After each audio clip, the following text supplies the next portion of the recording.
समझते poster presentation science होता क्या है।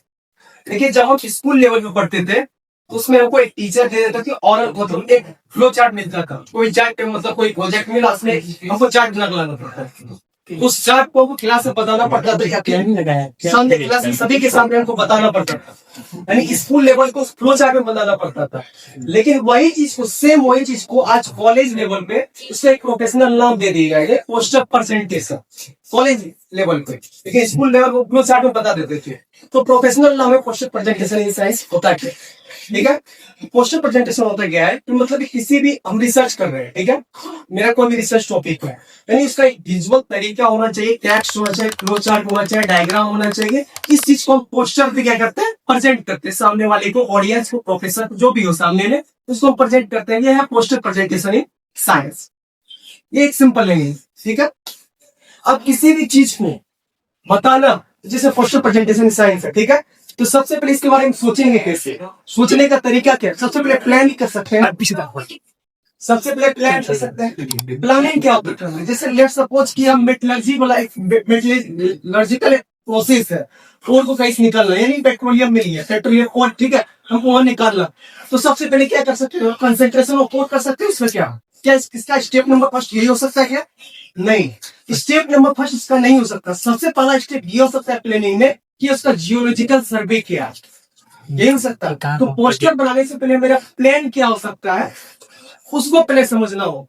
तो पोस्टर बनाने से पहले प्लानिंग करना चाहिए पोस्टर बनेगा कैसे।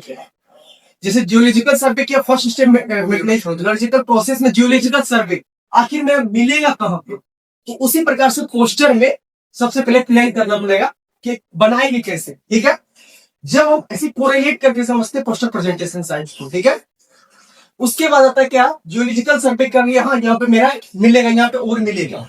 ठीक है उसके बाद कैसे निकालेंगे इस कोड को, निकालने का तरीका क्या हो सकता है। ठीक है तो अब इसी प्रकार से पोस्टर में आप देखते हैं पोस्टर की समान प्लानिंग कर लिया अपना क्या ऐसे बनना चाहिए। ठीक है बनाएंगे कहाँ पे तो पावर पॉइंट बना सकते हैं, लेटेक्स पे बना सकते हैं, गूगल स्लाइड्स पे बना सकते हैं। ये सब क्या उसका बनाने के यहाँ से बना सकते हैं। ठीक है इससे रिलेटेड कर रहे हैं एक जियोलॉजिकल सर्वे की जियोलॉजिकल सर्वे वहां पे कि यहाँ पे और है तो यहाँ अब लाइन की कौन कौन सा मशीन लाइन यहाँ बहुत और निकालना वहां पे ये चीज मिल जाएगा।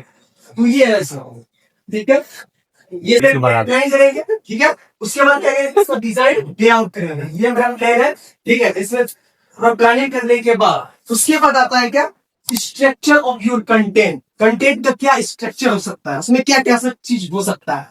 पहला टाइटल बताएंगे आगे क्या होता है टाइटल में कितना पॉइंट कितना रखेंगे वो टाइटल है। दूसरा क्या है एब्स्ट्रैक्ट या इंट्रोडक्शन है। तीसरा क्या है मेथड्स है। चौथा क्या है रिजल्ट जिसमें ग्राफ्स यूज करता है। पांचवा क्या है डिस्कशन एंड रेफरेंस। ठीक है आगे चलते हैं। ठीक है भैया तो आपको बता दिए कि पावर पॉइंट कैनवा लेटेक्स और गूगल स्लाइड्स आप ये बना सकते हैं। ठीक है अब उसके बाद ये चीज समझ गया यहाँ बना सकते हैं। अब साइज ऑफ पोस्टर क्या हो सकता है पोस्टर का भी साइज समझना पड़ेगा ना। साइज ऑफ पोस्टर क्या हो सकता है अब 16:9 में पोस्टर को बना सकते हैं। यहाँ पे लिखा गया है 841 मिलीमीटर इतना भी आप पोस्टर साइज को रख सकते हैं। ठीक है और ये आपको एक पोस्टर करके एक पोस्टर टाइटल रखा गया है जिसमें इंट्रोडक्शन हो गया। ठीक है कॉलम वाइज दिखाया गया। ठीक है उसके बाद ग्रिड सिस्टम प्रोग्राम में किसी भी पोस्टर को यदि ग्रिड सिस्टम कॉलम वाइज में करते हैं तो वो अच्छा होता है। ठीक है तो अब ठीक है clear section heading. Clear section heading में सबसे पहले टाइटल जो बोले थे टाइटल में कितना साइज होना चाहिए। टाइटल जो है वो 80 के आसपास लार्ज होना चाहिए। और इम्पैक्ट जैसे कोई भी लेखक जो किताब लिखता है। ठीक है कोई भी किताब लिखा लेट सपोज कि हिंदी का कोई भी एक किताब बताते हैं कि